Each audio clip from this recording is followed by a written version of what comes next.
नमस्कार, ANB news देख रहे हैं आप। मैं हूं आपके साथ पल्लवी राजपूत और हमारे इस खास बुलेटिन में आप सभी का स्वागत है। रूस के राष्ट्रपति व्लादिमीर पुतिन आज भारत दौरे पर आ रहे हैं। इस दौरान पीएम नरेंद्र मोदी और राष्ट्रपति पुतिन के बीच शिखर वार्ता होगी। दोनों देशों के बीच रक्षा, व्यापार और तकनीक के अहम क्षेत्रों में सहयोग मजबूत करने को लेकर कई समझौते होंगे। पीएम मोदी और राष्ट्रपति पुतिन के बीच शाम 5:30 बजे शिखर वार्ता शुरू होगी। इसके बाद पुतिन रात 9:30 बजे दिल्ली से वापस उड़ान भरेंगे। इस बीच पुतिन के पहुंचने से पहले रूस के विदेश मंत्री सर्गेई लावरोव और रक्षा मंत्री सर्गेई शोइगु भी भारत पहुंच चुके हैं।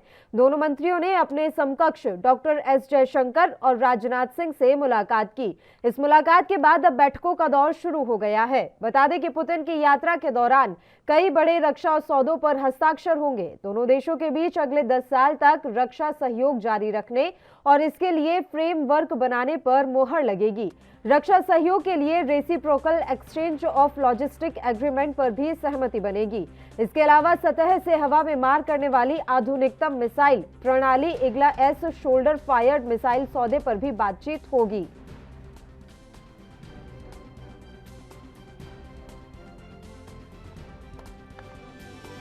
तो भारत रूस की बैठक आज बहुध्रुवीयता पुनर्संतुलन के उद्भव को संबोधित करेगी।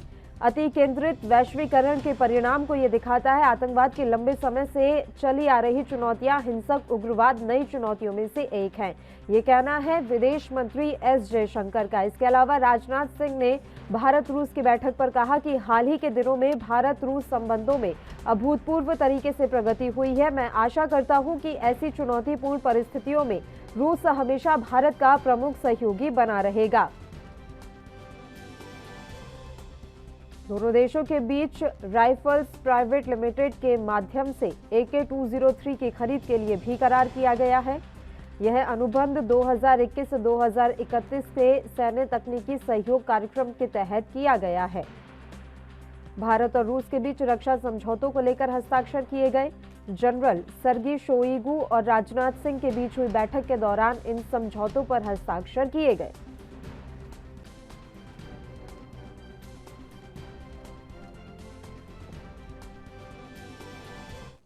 और चलिए अपने मुद्दे का हम रुख कर लेते हैं। आज भारत और रूस के बीच एक महत्वपूर्ण बैठक होने जा रही है। आपको बता दें कि शाम 5 बजे के बाद व्लादिमीर पुतिन, जो कि रूस के राष्ट्रपति हैं, और हमारे देश के प्रधानमंत्री नरेंद्र मोदी के बीच एक महत्वपूर्ण बैठक होगी। कई करार पर इस बार हस्ताक्षर भी किए गए हैं। इसी मसले पर हम चर्चा की अब शुरुआत कर लेते हैं। खास मेहमान इस समय हमारे साथ जुड़ गए हैं। मेहमानों से आपका परिचय करवा देते हैं। महमूद आलम जी इस समय हमारे साथ जुड़े हुए हैं, विदेश मामलों के जानकार हैं। इनके अलावा अश्विनी शाही जी हमारे साथ भारतीय जनता पार्टी के प्रवक्ता इस समय जुड़ गए हैं।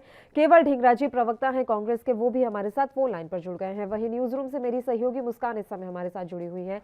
तमाम मेहमानों का स्वागत है एएनबी न्यूज पर। मुस्कान, शुरुआत आपके साथ कर लेते हैं। भारत और रूस के बीच आज एक महत्वपूर्ण बैठक 2+2 इसको कहा जा रहा है बैठक को। किस तरीके से इस बैठक को देखा जाए और कौन से ऐसे महत्वपूर्ण समझौते हैं जिन पर आज हस्ताक्षर हुए? पल्लवी, आप मुझसे पूछ रही हैं? सर, मेरा ये सवाल मेरी सहयोगी मुस्कान से है, तो एक बार हम उनका रुख कर लेते हैं, उसके बाद मैं आपका रुख करूंगी। बताइए मुस्कान।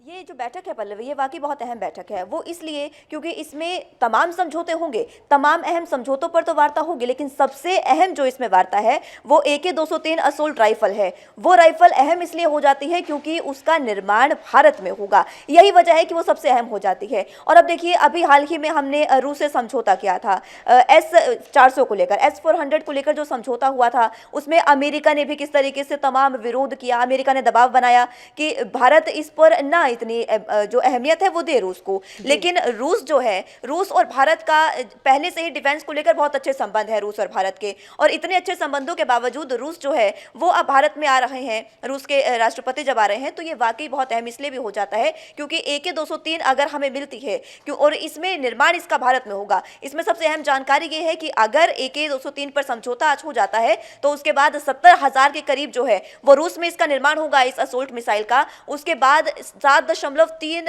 मिलियन जो है वो जो ये असोल्ट राइफल्स हैं वो भारत में उत्तर प्रदेश में इसका निर्माण होगा। और इसको लेकर अगर बात करें तो इसमें मेक इन इंडिया भी सबसे अहम जो बात है वो निकलकर सामने आती है। लगातार प्रधानमंत्री मेक इन इंडिया का जिक्र करते रहते हैं और इसी को लेकर ये भी सबसे अहम है कि अगर इस पर आज समझौते पर हस्ताक्षर होते हैं तो सबसे अहम बात है। दूसरी तरफ अगर इसको देखें तो हमारे जो पड़ोसी राज्य पड़ोसी जो देश हैं वो कहीं ना कहीं उनकी निगाहें इस पर टिकी है। सबसे अहम चीन, पाकिस्तान और अमेरिका, इन तीनों की निगाहें आज जब राष्ट्रपति आ रहे हैं यहाँ पर पुतिन तो उन पर टिकी है।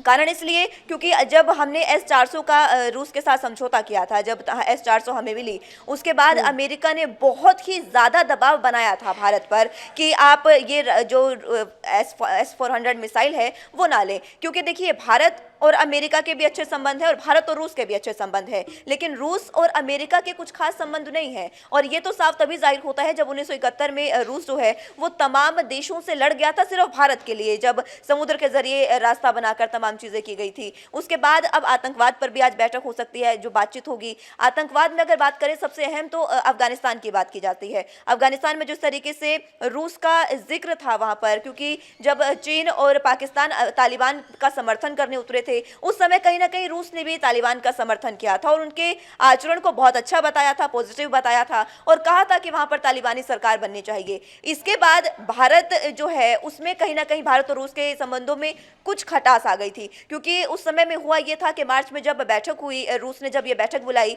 उसमें चीन और पाकिस्तान को तो न्योता दिया गया था तालिबान पर बात करने के लिए, लेकिन भारत को नहीं बुलाया गया था। उसके बाद तमाम जो रिश्ते थे उसमें कुछ खटास आई है। तो आज ये देखना होगा कि ये बैठक पॉजिटिव रहती है, हालांकि पॉजिटिव रहेगी, लेकिन इसको पूरे तरीके से पॉजिटिव देखना भी सही नहीं होगा, क्योंकि कुछ खटास है हमारे रिश्तों में रूस से जो पहले अभी आई है, उसको सुधारने के लिए ये बैठक होने जा रही है, ये मीटिंग होने जा रही है। और वाकई ये शिखर सम्मेलन अहम हो जाता है जब प्रधानमंत्री नरेंद्र मोदी 1 साल बाद उनसे मिल रहे हैं। आखिरी मुलाकात 2019 में हुई थी, ब्रिक्स सम्मेलन जब था उस समय मुलाकात हुई थी, और अब पूरे 1 साल बाद मुलाकात हो रही है। और इस 1 साल में जो बदली है चीजें वो वाकई अहम चीजें हैं जिन पर आज चर्चा होगी। चलिए, शुक्रिया मुस्कान, आप हमारे साथ जुड़ी, तमाम अहम जानकारी आपने हमारे साथ साझा की। महमूद आलम जी, हम आपका रुख करना चाहेंगे। व्लादिमीर पुतिन भारत आ रहे हैं, उनका ये 1 दिवसीय भारत दौरा है। इस दौरे को आप किस तरीके से देख रहे हैं और दोनों देशों के बीच संबंधों को मजबूत और करने की दिशा में ये कदम किस तरीके का है? देखिए पल्लवी, हिस्टोरिकली हमारे रशिया से जो है हमेशा से बहुत अच्छे ताल्लुकात जी। रहे हैं। और अगर आप देखें भारत के पुनर्निर्माण में हमारे उसमें उन्होंने एक बहुत इम्पोर्टेंट रोल प्ले किया है। उसके अलावा अगर आप ये देखें 1991 से पहले जब सोवियत यूनियन का विघटन हुआ था, उससे पहले हम जो है अपने हथियारों के लिए ऑलमोस्ट जो है हम रशिया पे ही निर्भर करते थे। उसके अलावा उन्होंने हमारे इकोनॉमिक डेवलपमेंट में, इंडस्ट्रियल डेवलपमेंट में बहुत इम्पोर्टेंट रोल प्ले किया है। और ये जो आज पुतिन साहब की जो विजिट है, ये इस वजह से और इम्पोर्टेंट हो जाती है कि जिस तरीके से आप देख रहे हैं कि अफगानिस्तान में तालिबान ने जो है हुकूमत संभाली भी है वहाँ पे, और रशिया उनके साथ बराबर जो है पीस निगोशिएशन में भी उनके साथ था। और हमारे भी स्ट्रेटेजिकली बहुत इम्पोर्टेंट, हमारे हिस्टोरिकली अफगानिस्तान से भी बहुत अच्छे रिलेशन रहे हैं और हमने मैसिव इन्वेस्टमेंट किया था वहाँ पे। इंफ्रास्ट्रक्चर पूरा हमने बनाया वहाँ पे, इवन वहाँ के स्कूल, कॉलेजेस, हॉस्पिटल्स हमने बनाए। इवन जिस इमारत में उनकी पार्लियामेंट चल रही है आज, तालिबान जहाँ पे बैठ के हुकूमत कर रहे हैं, उसका भी निर्माण हमने ही किया। और आप एक तरीके से देख लिए कि हमने 20 साल में जब वहाँ पे यूएसए था, हमारे लोग हैं वहाँ पे 85 साल से हैं, और इंडिया को वहाँ पे जो है बड़ी इज्जत की निगाह से देखा जाता है। तो अब कुछ आशंकाएं हैं इनके आने से, तालिबान के आने से। तो वहाँ पे क्योंकि रशिया के उनसे आजकल बहुत अच्छे ताल्लुकात हैं, तो हमारे जो कंसर्न हैं उनको जो है हम जाहिर कर सकते हैं और वो तालिबान तक पहुंच सकते हैं। इधर एक वेलकम स्टेप ये भी हुआ है कि ह्यूमैनिटेरियन ग्राउंड पे जो हम मदद करना चाह रहे थे, और पाकिस्तान से हमने ये रिक्वेस्ट की थी कि ज़मीन के रास्ते जो है ह्यूमैनिटेरियन जो इमदाद है वो अफगानिस्तान तक जाने दी जाए। जी। तो ओवरऑल देखिए, जैसे कि आप पहले ही बता चुकी हैं कि ये जब पुतिन साहब आ रहे हैं तो इस पे रक्षा पे हमारा जो है काफ़ी उस पे जो है हमारे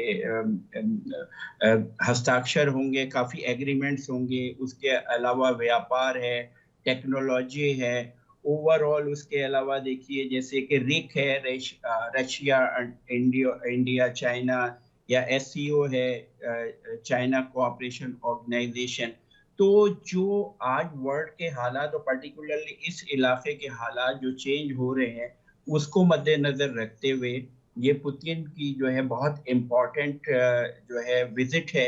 और देखिए, जिस तरीके से आपने अभी बताया भी कि इससे पहले जो है उनके फॉरेन मिनिस्टर और डिफेंस मिनिस्टर भी आए, और जिस तरीके से जयशंकर साहब से या राजनाथ साहब से बात हुई, तो ओवरऑल जो आज की परिस्थितियां हैं और इंटरनेशनल पॉलिटिक्स में घटनाक्रम बहुत तेजी से चेंज होता है। और आप ये देखिए कि हम तो हमेशा क्रॉस बॉर्डर टेररिज्म के शिकार रहे हैं, तो यहाँ पे टेररिज्म की भी बात होगी, फंडिंग ऑफ टेररिज्म की भी बात होगी। तो आज रशिया के जो है पाकिस्तान से भी ठीक ठाक ताल्लुकात हैं, तो हम अपनी कंसर्न रशिया को शो कर सकते हैं कि वो पाकिस्तान को, तालिबान को बताए कि हम क्या एक्सपेक्ट कर रहे हैं। तो ओवरऑल पल्लवी, मुझे लगता है कि ये दौरा बहुत इम्पोर्टेंट है। और आज एक बात और यहाँ पे मैं एक आखिरी बात ये बोलना चाहूंगा कि आज ये वर्ल्ड को मालूम होना चाहिए कि अगर हमको आज रशिया की जरूरत है तो रशिया को भी हमारी जरूरत है, क्योंकि इंडिया जो है एक बहुत बड़ी मिलिट्रीली और इकोनॉमिक पावर बन के इस एरिया में उभर रहा है। और इस एरिया में अगर आप अमन और शांति चाहते हैं तो आज भारत को कोई इग्नोर नहीं कर सकता है। ठीक है, अश्विनी शाही जी, राइफल्स AK-203 जिसको लेकर करार होने जा रहा है, इसके अलावा वो भारत में ही निर्मित होगी, ये भी एक बड़ी और अहम जानकारी मिल रही है। मैं एक चीज आपसे समझना चाहती हूँ कि क्या भारत वाकई में अब रक्षा के क्षेत्र में आत्मनिर्भरता की ओर तेजी से बढ़ रहा है? क्योंकि राजनाथ सिंह लगातार ये बात कहते रहे हैं कि हमें अब रक्षा के क्षेत्र में आत्मनिर्भर और खुद को मजबूत बनाना होगा। इस दिशा में ये एक बेहतरीन कदम। देखिए पल्लवी जी, जब से 2014 से मोदी जी की सरकार आई है, नेतृत्व बेहतर मिला है और देश में काम करने की छूट मिली है। बहुत सी सहूलतें बढ़ाई गई हैं और मेक इन इंडिया में एक तरह से जो भी हम रक्षा सौदे पहले करते थे, पहले हम सामान आयातित करते थे जी। अब बहुत सी चीजों को जो आयातित कर रहे हैं, हम आयात कर रहे हैं, उन सामानों को हम इंडिया में बना भी रहे हैं। जैसे उसका एक उदाहरण ले लिया जाए, उत्तर प्रदेश के अमेठी में एक फैक्ट्री लगी जिसमें हम एक असॉल्ट राइफल 203 बनाने जा रहे हैं, जो इंसास की जगह लेगी हमारे भारतीय सेना की। भारतीय सेना भी इंसास लेकर घूमती है। वो हम 5 लाख 10 लाख से ऊपर जो है उसका प्रोडक्शन होगा और हमको आई थिंक 5,000 करोड़ से ऊपर का वहां इन्वेस्टमेंट होगा। तो हम लोग अब जो चीजें बाहर से ले रहे हैं, साथ में मैक्सिमम चीजों की टेक्नोलॉजी भी उनके साथ में हम भारत में ले आकर बना रहे हैं। आज हिंदुस्तान को आत्मनिर्भर बनाने की दिशा में बहुत सराहनीय प्रयास हो रहे हैं, हर तरफ से चतुर्दिक प्रयास हो रहे हैं। डिफेंस के मामले में जैसे देखिए, अभी रसिया और हिंदुस्तान का जो भी मेल मिलाप हो रहा है, ये पूरे विश्व में एक तरह से S-400 को लेकर बहुत ज्यादा तीखी प्रतिक्रिया है। जिसमें देखिए अमेरिका भी हमारा अच्छा दोस्त बना है, रसिया पुराना हमारा दोस्त है। आज हिंदुस्तान की स्थिति इतनी बेहतर हो चुकी है मुस्कान जी, सॉरी पल्लवी जी, कि हम लोग जो है विश्व में कहीं भी हम जा रहे, कोई हमसे दुश्मनी नहीं ले रहा। एक जरा से जैसे मान लीजिए S-400 को देने के लिए अभी 3-4 देशों में है, चूंकि चाइना मेंबर नहीं है अंतरराष्ट्रीय संधि मिसाइल प्रौद्योगिकी उसका, तो हम लोग जो है चाइना को S-400 की जगह पर S-300 मिला हुआ है। टर्की के पास 300 है, रसिया के पास 400 है, इंडिया के पास 400 है। आज अमेरिका भी अंदर अंदर से छटपटाहट में है कि S-400 मिलेगा, कैसे मिलेगा, तो हम काटसा इनके ऊपर जो है कानून का यूज करेंगे। वहीं के सीनेटर उनका विरोध कर रहे हैं। तो हिंदुस्तान आज एक बहुत बड़ा, उसको मार्केट समझिए, कश्मकश कूटनीति में तो अच्छा नहीं है सर समझिए। हिंदुस्तान, अश्विनी शाही जी, कश्मकश में तो नहीं है हिंदुस्तान, क्योंकि कोई हमारा दोस्त है। और फिर हम जैसा अभी बात भी कर रहे थे, विदेशी मामलों के जानकार जो हमारे साथ जुड़े हुए हैं, कि रूस के अमेरिका के साथ संबंध उतने अच्छे नहीं है, लेकिन हमारे रूस से भी अच्छे संबंध है, अमेरिका से भी अच्छे संबंध है, रूस के पाकिस्तान के साथ अच्छे संबंध है, लेकिन हमारे उनके साथ अच्छे संबंध नहीं है। तो ऐसी स्थिति में कश्मकश में तो नहीं आ जाता है हिंदुस्तान। मैं ये बात आपसे समझना चाहूंगी, बस एक छोटे से ब्रेक के लिए। पहले हम यहाँ पर रुक रहे हैं, फौरन हाजिर होंगे।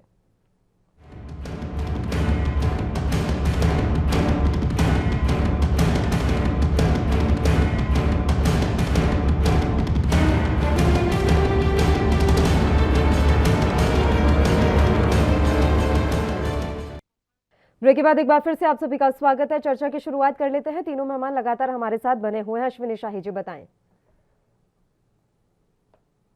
अश्विनी शाही जी, आवाज मिल रही है आपको सर? जी आवाज आ रही है। बीच में कुछ किसी का फोन होल्ड हो गया, इस वजह से वो मुझे सुनाई दे रहा है। ठीक है सर, वो भी एक बार चेक करवा लेते हैं, आप अपना जवाब दीजिए। जी पल्लवी जी, मैं ये कह रहा था कि देखिए, जो हमारे जानकार हैं ये लोग जरूर बताएंगे। देखिए, भारत आज पूरे विश्व की मैं बात कर रहा हूँ, अमेरिका और रूस की बात तो है ही है। अमेरिका रूस में आज सामरिक वर्चस्व की लड़ाई पहले भी थी और अभी भी है, लेकिन आज की स्थिति भारत की ऐसी हो चुकी है कि बगैर भारत के ये लोग अपने महत्वाकांक्षाओं को पूरा नहीं कर पाएंगे, ये वर्चस्व उनका स्थापित नहीं हो पाएगा। मैं आपको कहना चाहूंगा, देखिए, प्रशांत क्षेत्र जो है, अगर भारत नेवल बेस की संधि को अंतिम रूप दे देता है रूस के लिए, तो अमेरिका को भारी क्षति हो सकती है, वहां जी नुकसान होगा। तो इसलिए भारत से आज बिगड़ने की स्थिति में कोई भी नहीं है। हाँ, पाकिस्तान से उसके अच्छे संबंध है, लेकिन अगर भारत से अच्छे संबंध है तो पाकिस्तान के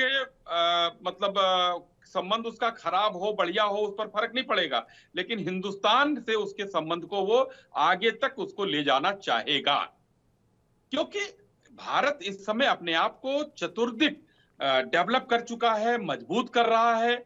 एक बड़ा हम बाजार तो है ही हैं, आज हम टेक्निकली बहुत अच्छे अपग्रेड अपने आप को कर ले पा रहे हैं, तभी हमारा सम्मान आज विश्व के सभी देश कर रहे हैं, और कोई भारत को हाथ लगाने की और इधर उधर हल्के में लेने की कोशिश नहीं करता है। आज देखिए, आज ही माननीय रक्षा मंत्री जी ने चाइना के अतिक्रमण का भी मुद्दा उठाया है, स्पष्ट रूप से उठाया है। तो ये सब चीजें हम आज करने की स्थिति में आ गए हैं। पहले हम नहीं बोल पाते थे, चाइना हमारा कब्जा कर ले रहा था, हम नहीं बोल पा रहे थे। आज भी कांग्रेस के लोग बोलते ही हैं कि वो गांव बस गया। 1959 में जो जमीन कब्जा करके दे दी गई थी, वो आज गांव बस गया है, उनको वो गांव दिखता है, वो नहीं दिखता है। तो लेकिन आज सामरिक दृष्टि से हम बहुत मजबूत हैं पल्लवी जी। आज जो है, हम कहेंगे कि हिंदुस्तान के लिए सभी देश जो हैं, सामरिक रूप से जो हैं या जो व्यापारिक रूप से हैं, हिंदुस्तान से संबंध कोई नहीं खराब करना चाहिए। चलिए, केवल ढींगरा जी, आवाज मिल रही है सर आपको? जी मिल रही है। ठीक है केवल ढींगरा जी, सवाल ये है कि आप विदेश नीति किस तरीके से देख रहे हैं एनडीए के कार्यकाल की? क्या विदेश नीति बिल्कुल सही दिशा में जा रही है? जितने मजबूत संबंध होने चाहिए अन्य देशों से, भारत के उतने ही है। भारत का दबदबा अंतर्राष्ट्रीय स्तर पर आप किस तरीके से देख रहे हैं? देखिए, जिसके 2014 के बाद जिस तरह से मोदी जी ने बहुत सारे दौरे किए और हर रोज एक नई कंट्री में जाते थे और वहां पे अपना टाइम स्पेंड करते थे, लेकिन उसका फायदा जो है हमारे देश को क्या मिला अभी तक समझ में नहीं आया। बट जहां तक ये वाले मामले की बात है, तो देखिए, रक्षा समझौते और सारी चीजें भारत को मिलनी चाहिए। हम पैसे देते हैं चीज खरीदने के लिए, और अगर हम अमाउंट देते हैं तो वो चीज आनी चाहिए। लेकिन जहां तक राफेल की बात थी, राफेल हमने लिया और उसमें इशू ये आया कि वो कितने का पहले करार हुआ था और कितने का खरीदा गया, उसके बीच में बहुत सारा पेच है अभी तक तो क्लियरिटी में नहीं आया। दूसरी बात संबंधों की है। संबंधों में मोदी जी ने अमेरिका में जाके अब की बार ट्रंप सरकार के वहां पे नारे लगवाए, तो उसके बाद जो विधान वहां पे प्रेसिडेंट जीत गए, तो ये भी इशू रहा कि उसमें हमारी जो है क्या वहां पे भारत की छवि रही पूरे अमेरिका के अंदर। कि किस तरह से हमने जो है एक आदमी के पक्ष में नारे लगवा के उसको जीतने के लिए कैंपेनिंग करी, और उसके बाद वो जो दूसरा प्राइम मिनिस्टर आया, जो दूसरा प्रेसिडेंट आया जो वहाँ का अमेरिका का, तो उसमें हमारे जो देश की छवि है वो किस तरह से गई कि हम किसी के बारे में प्रचार करने के लिए कोई भी कंट्री में जाके किसी भी कंट्री के प्रेसिडेंट या प्राइम मिनिस्टर का तो प्रचार कर सकते हैं।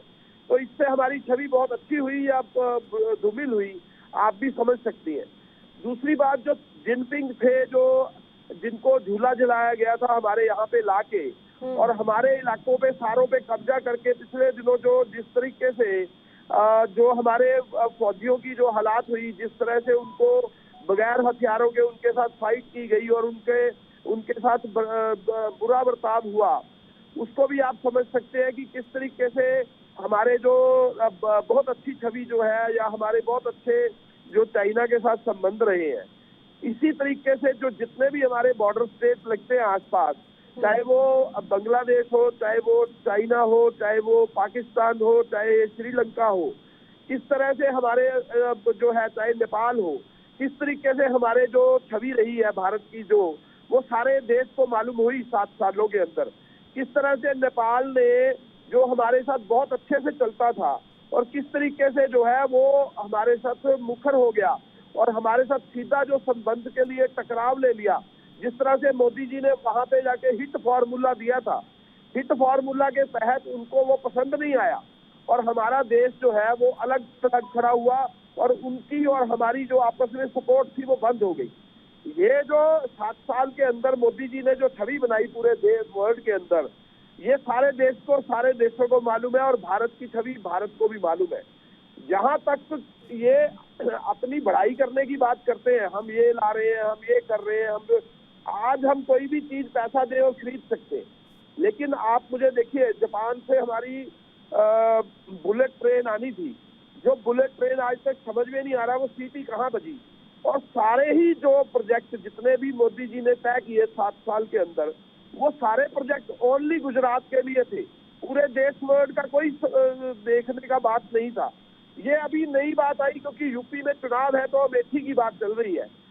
यूपी में चुनाव के कारण अमेठी की बात करना और यहाँ पे प्रोजेक्ट लाना और यहाँ पे ये चीज करना, ये एक चुनाव के जीतने का हिस्सा हो सकता है। और यहाँ पे ये भी समझने की बात है कि किस तरीके से देश को भरमाया जा रहा है और देश को ये समझाने की बजाय कि देश में विकास होना चाहिए, सड़कों का, बिजली का, दूसरी चीजों का, हम सिर्फ एक ही राजनीति में रहे 7 साल लगातार, हिंदू मुस्लिम सिख ईसाई, उनको आपस में लड़वाने का काम जो भारत में हुआ। ऐसा है ढींगरा साहब, देखिए आपकी कुछ बातों से सहमत हो भी सकते हैं, लेकिन आपके हिसाब से तो विदेश नीति डब्बा गुल रही है। आपने अभी तक जो भी उदाहरण दिए, लेकिन कई ऐसे फैक्ट हैं जिन्हें आप नजरअंदाज भी नहीं कर सकते। भारत ने रूस से S-400 मिसाइल खरीदी, क्या अमेरिका की हिम्मत पड़ी कि वो प्रतिबंध लगा देता? और कितने ऐसे देश हैं जिनके साथ हमारे संबंध अच्छे हैं, इजराइल है, ईरान, दोनों ही देशों से अच्छे संबंध है। सऊदी अरब आज भारत के साथ खड़ा है, यूएई और भारत के बीच $70 अरब का व्यापार है। इन चीजों को आप किस तरीके से नजरअंदाज करेंगे? पल्लवी जी, मैं आपकी बात से सहमत हूँ। हम पैसे दे किसी से भी कोई चीज खरीदे तो संबंध अच्छे होंगे क्योंकि उनका व्यापार बढ़ रहा है, उनकी आय बढ़ रही है और हमारे देश का पैसा उनको जा रहा है और हम जो है एमुलेशन खरीद रहे हैं। इस बात में तो कोई दो राय नहीं। आज हम किसी को भी पैसा दे कोई भी चीज खरीद सकते हैं, इसमें क्या दिक्कत है? मैंने आपको जो संबंधों को सुधारने की बात करी, उसमें मैंने जो बात कही वो इनसे ये समझना चाहिए कि 7 साल में इन्होंने संबंध सुधारे या इन्होंने संबंध नहीं सुधारे। संबंध सुधारना अलग बात है, कोई चीज परचेज करना अलग बात है। आपके संबंध अच्छे भी ना हो और आप किसी भी कंट्री में जाके कोई भी चीज की खरीदने की बात करें तो कौन बेचने में गलत नहीं करेगा? वो तो अपने व्यापार को बढ़ाने के लिए कोई भी देश जो है वो काम करेगा, चाहे वो भारत जाए, चाहे पाकिस्तान जाए, चाहे कोई और देश जाए, पैसा दे चीज खरीदे, वो अलग मामला है। मैं ये कह रहा हूँ संबंध सवाल का जवाब हम अश्विनी शाही जी से ही लेंगे कि उन्होंने किस तरीके की विदेश नीति अपनाई। संबंध सुधरे, व्यापार अलग चीज है और संबंध अलग चीज है, ऐसा कहना है केवल ढींगरा जी का। और इसी मसले पर हम चर्चा लगातार जारी रखेंगे। बस एक छोटे से ब्रेक के लिए पहले हमें यहाँ पर रुकना है, फौरन हाजिर होंगे।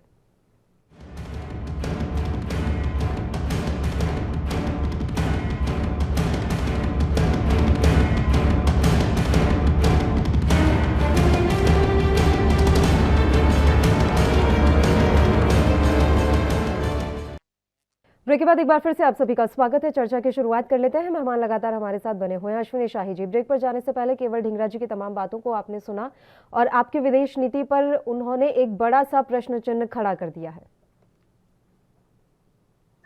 देखिए, दो तीन बातें केवल जी ने कही। एक तो सबसे पहले जो बात आपने कई चीजें इन्हें गिनवाया, उस पर सहमति भी जताया और उसके बाद आरोप भी लगाए। तो केवल जी की मजबूरी है, राजनीतिक दल कांग्रेस जो मृतप्राय सी है इस समय देश में, उसकी प्रवक्ता है तो कुछ कहना है। इन्होंने राफेल की बात की, राफेल से माननीय सुप्रीम कोर्ट तक ये लोग जा चुके हैं और वहां से क्लीन चिट मिला है। बगैर हथियारों के चाइना से कहा इन्होंने कि लड़ाई हम लोगों ने कर ली। बगैर हथियारों के हमारे सिपाहियों का अदम्य साहस देखिए कि 40 से ऊपर उनके जवान मरे, जिसको बाद में चाइना ने स्वीकारा। 1959 से में जो है आजादी के पहले, आजादी के बाद 1900 युद्ध के पहले इन लोगों की सरकार थी और इन लोगों ने अरुणाचल प्रदेश का वो इलाका दे दिया था जहां पर आज गांव बसा है। उस पर भी कुछ सोचिए और आज कह रहे हैं गांव बस गया है, क्योंकि इन लोगों ने दे दिया था। काबा द्वीप की बात करिए, कोको वैली की बात कीजिए, ये सब जो है किसने दिया? चाइना आज यूज कर रहा है। आज हिंदुस्तान के मजबूती की बात कीजिए, यहाँ विरोध की बात नहीं है केवल जी, देश की बात है। आज जो है हम लोग अगर कोई भी काम कर रहे हैं, इन्होंने बहुत आरोप लगाए बुलेट ट्रेन कहाँ है। थोड़ा देखिए कहाँ बुलेट, आप जाकर वहां पर देखिए बुलेट ट्रेन किस उसमें पहुंची है। डब्बे ही नहीं आते हैं, उसके पहले बहुत से काम होते हैं। और आपकी जानकारी में मैं बता दूं, दूसरे रूट का सर्वे पूरा हो चुका है जो दिल्ली से काशी तक आ रही है बुलेट ट्रेन, ये भी मैं आपको बता देता हूँ। तो हिंदुस्तान बहुत आगे बढ़ चुका है। लेकिन पल्लवी जी, मैं ये कहना चाह रहा हूं कि आज अंतरराष्ट्रीय स्तर पर जो बार बार ढींगरा साहब कह रहे थे कि रुपया लेकर हम जाएं, कोई मूंगफली नहीं है वो कि पैसा लेकर आप किसी ठेले पर जाएंगे और वहां से आपको मूंगफली मिल जाएगा। क्यों नहीं? वो पाकिस्तान से संबंध अच्छे हैं तो वो पाकिस्तान को दे रहा है 400, चाइना को भी दिया है उसने, लेकिन 300 दिया है, नाम 400 का है। आज जो है टर्की को भी 300 दिया है, 400 का नाम है इस चीज में, और हिंदुस्तान सिर्फ 400 मिल रहा है। तो उसके लिए कुछ न कुछ चीजें होती हैं, ऐसे नहीं खरीदा जाता है। और आपने एक बहुत अच्छी बात कही कि क्यों नहीं अमेरिका चाह के भी हमारे ऊपर प्रतिबंध लगा दे रहा है, क्योंकि हिंदुस्तान आज मजबूत हुआ है और आज सामरिक रूप से, मैंने पहले भी कहा कि हिंदुस्तान की आवश्यकता सबको है। हिंदुस्तान ठीक है बाजार है, लेकिन हिंदुस्तान के पास भी ऐसी चीजें हैं जो इन लोगों ने, अब एक रोड बन रही थी सी पैक वाली, 10 साल मनमोहन सिंह की सरकार थी, रोक नहीं लगा सकते थे, उसी समय वो बननी शुरू हुई। अगर आपकी विदेश नीति इतनी बढ़िया थी तो रोकते। मैं सलाम करता हूं भारतीय जनता पार्टी के होने के नाते इंदिरा जी के उस काम को, जिसमें श्रीलंका में जो है उस समय एलटीटी भेजकर किस तरीके से उन्होंने काम किया था। आप लोग कर सकते थे, आपकी विदेशी नीति क्या थी। लेकिन आज जब देश की विदेश नीति बेहतर हो रही है, आज आपका देश जब मजबूत हो रहा है, तो बैठकर टेलीविजन पर शिकायत करने की बात होती है। क्या बात है? अपने राहुल गांधी की तरह मत होइए। केवल जी आप बहुत अच्छे प्रवक्ता हैं। देश मजबूत हो रहा है हमारा। और आज का जो ये बैठक है, इसके बारे में, ये अमेठी में सिर्फ नहीं, अमेठी में आज फैक्ट्री नहीं लगी है, ये 3 साल पहले इसका उद्घाटन हुआ है। चुनाव आज आया है, वहां पर बनना शुरू हो गया था 3 साल पहले। आपने कह दिया कि उत्तर प्रदेश में चुनाव है इसलिए अमेठी का जिक्र हो रहा है। क्या तरीका है भाई? देश को इस तरीके से आप लोग झुकाने का काम मत करिए। हम लोग अब आंख में आंख डालकर मारने का काम करते हैं। हम लोगों ने बालाकोट किया, उसका हिसाब आपने मांगा। हमने सर्जिकल स्ट्राइक किया, उसका हिसाब आपने मांगा। मेरा एक सवाल है अश्विनी शाही जी आपसे, और मैं उसका जवाब आपसे चाहूंगी, लेकिन उससे पहले मैं महमूद आलम जी का एक बार रुख करूंगी। सवाल मेरा ये था कि क्या अब रूस के साथ जो चर्चा होने वाली है, प्रधानमंत्री जब बैठेंगे तो आतंकवाद के मसले पर बातचीत होगी? क्या वो ये मानने के लिए तैयार हैं कि हाँ, पाकिस्तान अपनी धरती पर आतंकवाद को पालता है? आतंकवाद के मुद्दे पर भी तो रूस को अपना रुख क्लियर करना होगा ना, क्योंकि हम उससे बहुत ज्यादा परेशान हैं। तो इस पर किस तरीके की बातचीत संभव है, ये मैं आपसे जानना चाहूंगी। महमूद आलम जी, अभी हाल फिलहाल या फिर अगले एक दशक के लिए आप क्या मानते हैं? क्या भारत को वैश्वीकरण से मुंह मोड़ लेना चाहिए? क्योंकि अगर ऐसा होता है तो ये कहा जा रहा है कि इसका उल्टा ही असर होगा। नहीं, देखिए पल्लवी, ऐसा तो नहीं होगा। ये ग्लोबलाइजेशन की एरा है और यहाँ पे, लेकिन एक मैं आपको ये बात यहाँ पे बताना चाहूंगा इंटरनेशनल पॉलिटिक्स बड़े विचित्र है ना, यहाँ पे कोई किसी का परमानेंट दोस्त होता है ना कोई परमानेंट दुश्मन होता है। जी। और हर कंट्री जो है अपने देश के जो उसके हित होते हैं, नेशनल इंटरेस्ट होते हैं, उनको सेफगार्ड करने की कोशिश करती है।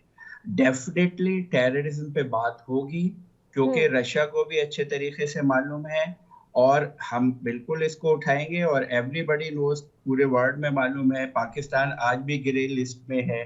पाकिस्तान में टेररिज्म की जड़ें पाकिस्तान में ही हैं कहीं ना कहीं जो है।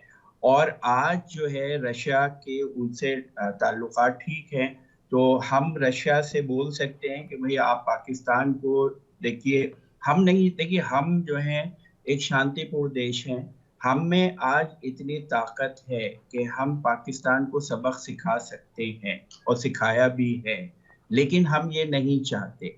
क्योंकि देखिए ऐसा है कि आप अपने पड़ोसी को तो चेंज नहीं कर सकते हैं ना, अनफॉर्चुनेटली। तो हम तो एक अमन पसंद देश हैं, हम ये चाहते हैं कि सारे इलाके में अमन शांति रहे, सब प्यार और मोहब्बत से रहें।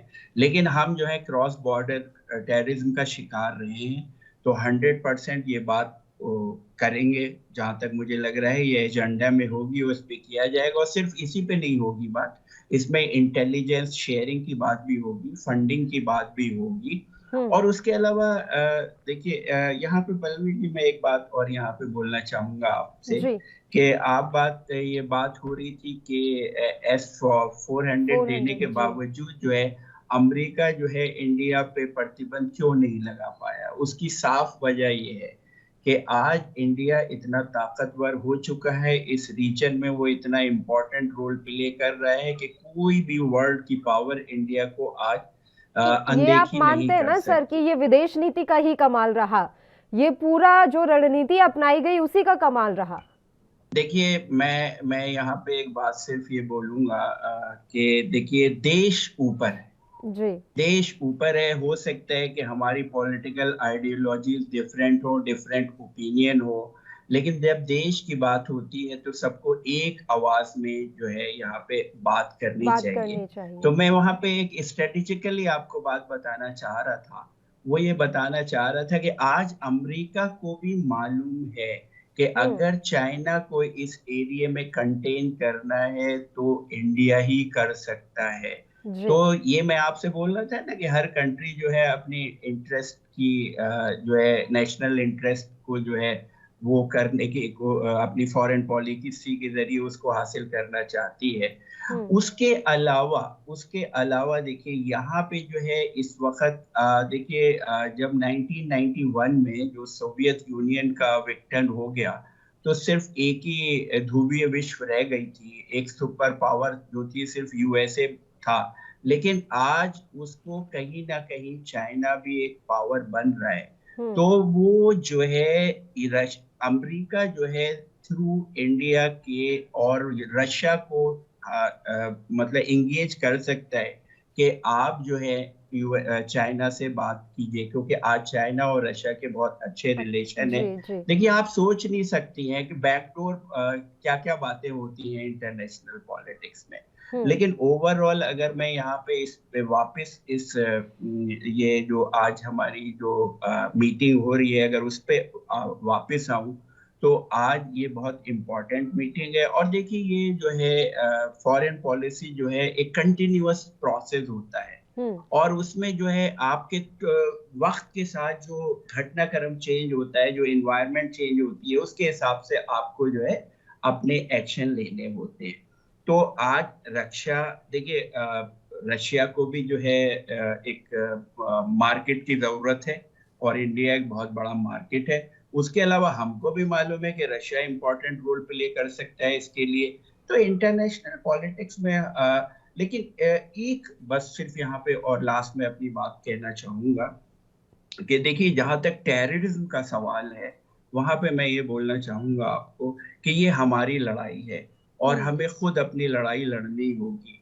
इंटरनेशनल लेवल पे लोग जो है जबानी तमाखश तो करेंगे, लेकिन ये आपकी लड़ाई है, आपको खुद लड़नी होगी और हम इसमें सक्षम हैं, लड़ रहे हैं और बराबर लड़ते रहेंगे।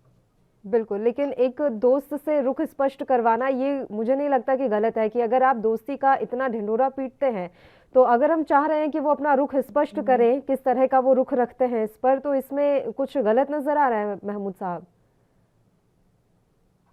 नहीं, देखिए ऐसे है कि हम अपना बिल्कुल क्लियर कट जब बातचीत होगी हम रखेंगे, क्योंकि हम विक्टिमाइज हैं, हम जी। क्रॉस बॉर्डर टेररिज्म के विक्टिमाइज हैं। ठीक है, आज उनके पाकिस्तान से भी अच्छे रिलेशन हैं, लेकिन हम जो है बिल्कुल इस बात को रखेंगे, और हम अफगानिस्तान की बात भी करेंगे कि जो वहाँ पे परिस्थितियाँ चेंज हुई हैं, क्योंकि देखिए हमने वहाँ पे हमारे हिस्टोरिकली जो है अफगानिस्तान के बहुत अच्छे, आप ये देखिए हिंदुस्तान को वहाँ पे जो है वहाँ के लोग जो हैं, वहाँ के अवाम जो है बड़ी इज्जत की निगाह से देखते हैं, जी। और मेडिकल के लिए और पढ़ने के लिए, और हमेशा से हमारी इंडियन कम्युनिटी वहाँ पे बहुत अरसे से जो है वहाँ पे है।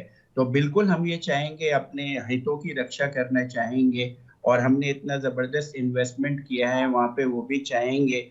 तो ये सारी बातें जो है मुझे लग रहा है ये टेबल पे होंगी, लेकिन आप ये है देखिए, आप अपनी बात रख सकते हैं और बिल्कुल। अच्छे तरीके से रख सकते हैं, लेकिन आप जो है कोई बहुत ज्यादा एक्सपेक्टेशंस नहीं कर सकते हैं किसी से हम्म। इंटरनेशनल पॉलिटिक्स में। टेररिज्म का जहाँ तक है, मैं फिर यही बोलूंगा कि ये हमारी लड़ाई और हमको खुद लड़नी है। ठीक है, इंटरनेशनल फोरम पे हम ये सारी बातें उठाएंगे, बिल्कुल करेंगे, लेकिन हम सक्षम हैं और हम फिटिंग रिप्लाई दे रहे हैं। बिल्कुल, और ये बहुत ज़्यादा ज़रूरी है कि हम अपनी बात अच्छी तरीके से पहुंचा दें, और यही उम्मीद की जा रही है। लेकिन आपकी बात फिर से मैं ही दोहराऊंगी कि इंटरनेशनल पॉलिटिक्स में कोई परमानेंट दोस्त और दुश्मन नहीं होता है, तो जाहिर सी बात है कि ज़्यादा उम्मीदें नहीं की जा सकती, बस अपनी बात पहुंचाई जा सकती है। केवल ढींगरा जी, आपका रुख करना चाहेंगे। आप लगातार बात कर रहे थे कि जो हमारे सीमावर्ती अन्य देश है उनके साथ हमारे संबंध अच्छे नहीं रहे हैं, जैसा कि आप कह रहे हैं कि 2014 के बाद से, लेकिन कई ऐसे देश रहे जिनके साथ आप लोगों के कार्यकाल में संबंध अच्छे नहीं थे, लेकिन अब वो अच्छे हैं। मालदीव उनमें एक सबसे बड़ा उदाहरण यहाँ पर बनकर सामने आया है कि मालदीव के साथ अब संबंध कितने अच्छे रहे। इसके अलावा हिंद महासागर की सुरक्षा को लेकर अब भारत ने जिस तरीके से आक्रामक रुख अपनाया है वो भी अपने आप में काबिले तारीफ है, क्योंकि पिछली सरकारों ने जो गलतियां की है उसका बहुत बड़ा नुकसान झेलना ही पड़ा है। हम्बनटोटा बंदरगाह चीन के कब्जे में चला गया, तो इस तरीके की चीजों को सुधारा भी गया है। ढींगरा साहब,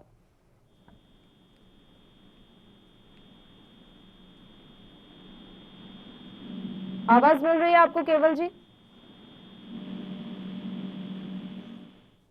केवल ढींगरा जी तक आवाज नहीं पहुंच रही, एक बार फिर से उनकी फोन लाइन पैच करवा लेते हैं। अश्विनी शाही जी, आपका रिएक्शन मैं चाहूंगी। जो सवाल मैंने पूछा था कि पिछली सरकारों ने जो गलतियां की उसका एक बहुत बड़ा भुगतान ये रहा कि हम्बनटोटा बंदरगाह जो था वो चीन के कब्जे में चला गया। अब ये पूरी कोशिश कर रहा है भारत कि हिंद महासागर की सुरक्षा पर ज्यादा ध्यान दिया जाए।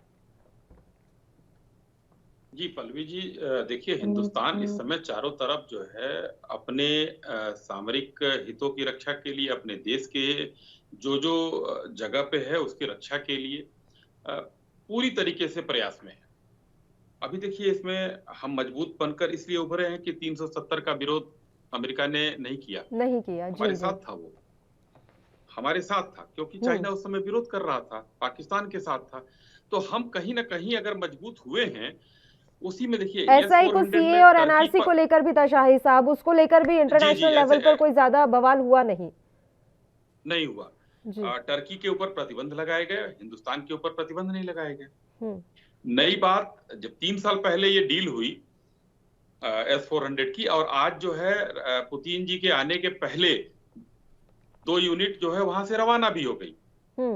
और मुझे तो लग रहा है कि आज की बैठक में या बहुत निकट भविष्य की बैठक में S-500 की भी डील हिंदुस्तान के साथ रशिया कर लेगा। तो हिंदुस्तान अपने आप को बहुत ज्यादा मजबूत कर चुका है और कर रहा है। अभी हम नहीं कहेंगे बहुत मजबूत कर चुका है, लेकिन हम दिनों दिन हर घंटे अपने आप को मजबूत करने की दिशा में अग्रसर हैं।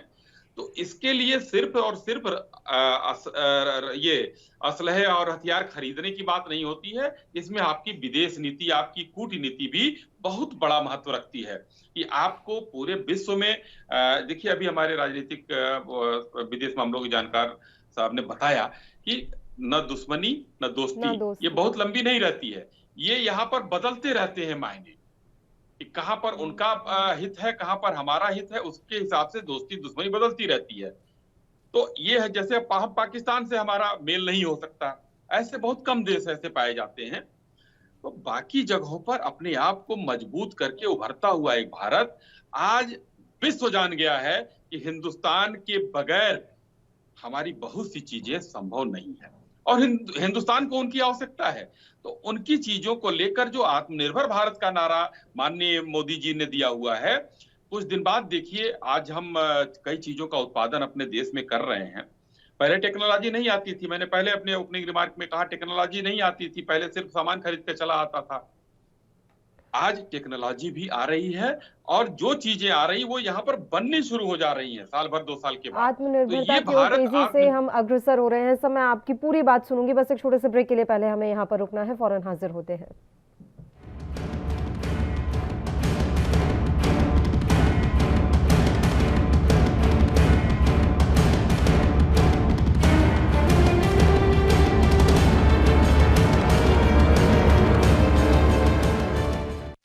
ब्रेक के बाद एक बार फिर से आप सभी का स्वागत है। एक बार फिर से चर्चा की शुरुआत कर लेते हैं। मेहमान लगातार हमारे साथ बने हुए हैं। अश्विनी शाही जी, एक बात मैं आपसे समझना चाहती हूं कि क्या रूस भारत का जिस तरीके से अमेरिका के प्रति झुकाव बढ़ता जा रहा है उससे चिंतित है, खासकर क्वाड के संदर्भ में? देखिए, अभी क्या हुआ, बीच में जो है ये हवा उड़ने लगी कि रसिया से भारत के रिश्ते अब ठंडे हो रहे हैं, अमेरिका की तरफ भारत का झुकाव हो रहा है। आज की जो मीटिंग है वो मीटिंग इस पर भी मैसेज देने का काम करेगी कि भारत से रिश्ते जो है खराब नहीं हो रहे हैं, ठंडे नहीं पड़ रहे हैं। आज देखिए रसिया के सामने एक यूक्रेन से लड़ाई का भी जो है वो चल रहा है। आज स्थिति रसिया की जो तनावपूर्ण है यूक्रेन के साथ, उस बीच में एक छोटी ही यात्रा 6 घंटे 7 घंटे की यात्रा है, इतना जो यात्रा करके आ रहे हैं इस रिश्ते की गर्माहट को और तरोताजगी को बनाने के लिए बहुत बड़ी चीज कनेक्ट कर दी। ऐसा नहीं है कि हिंदुस्तान और रसिया का जो है रिश्ता ठंडा पड़ जा रहा है और अमेरिका से हमारे रिश्ते ताजे हो जा रहे हैं। तो जो मैंने पहले भी कहा और आपने भी कहा कि हिंदुस्तान जरूरी है आज सबके लिए, तो हिंदुस्तान को तो आगे बढ़ना ही है, लेकिन लोग भी हमारे तरफ आगे बढ़ेंगे और हमसे रिश्ते बनाने के लिए, चाहे वो रक्षा सौदे की बात हो या किसी हिंद महासागर हो, प्रशांत महासागर के इस तरफ जो है जो हम नेवल जो है चीजें करनी होंगी, क्योंकि चाइना को रोकने के लिए वहां पर जो है अमेरिका को हिंदुस्तान की बहुत भारी जरूरत है। चाइना से हिंदुस्तान की अंदर खटपट जग जाहिर है, उसमें कोई ऐसी चीज नहीं है, तो उसके लिए हिंदुस्तान आगे आएगा।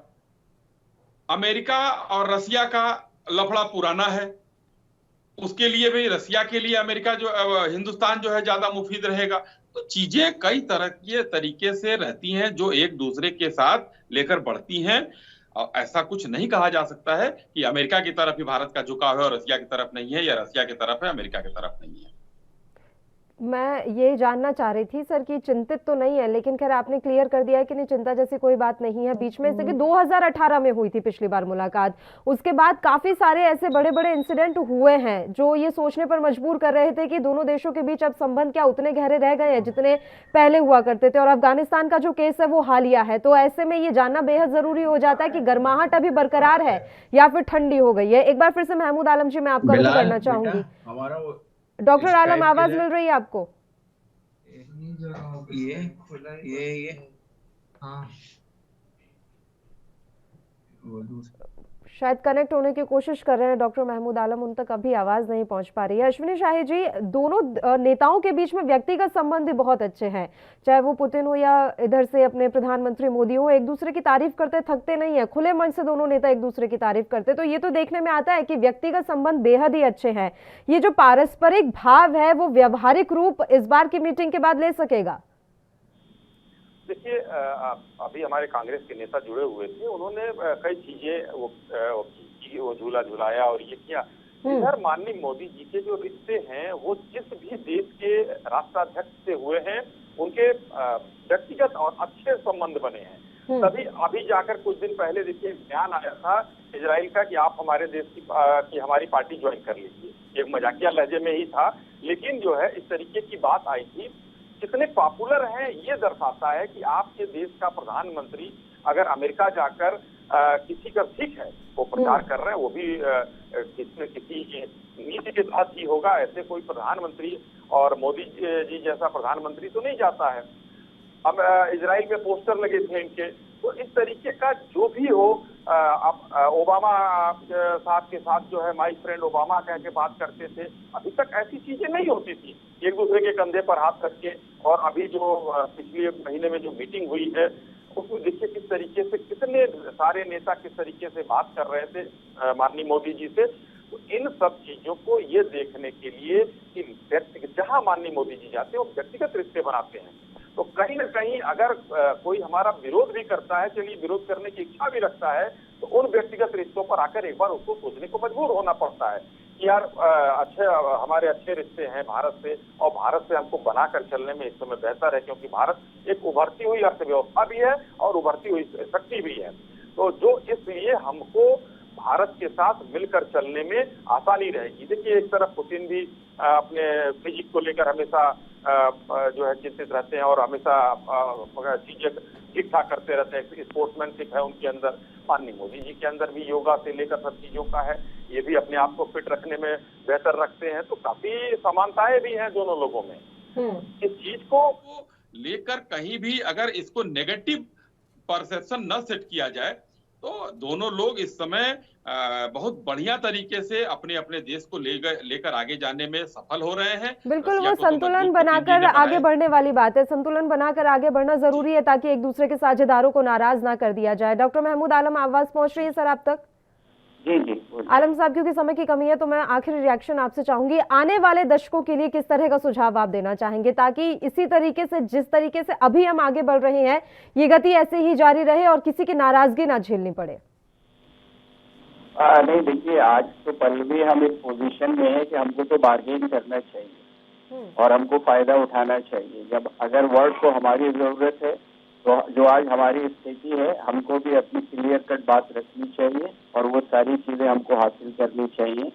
तो जहाँ तक यूएसए की बात है और जहाँ तक रशिया की बात है तो हमारे लिए दोनों ही इम्पोर्टेंट हैं और हमारे जो पॉलिसी मेकर्स हैं वो इस बात में सक्षम है कि किस तरीके से बैलेंस करके चला जाए।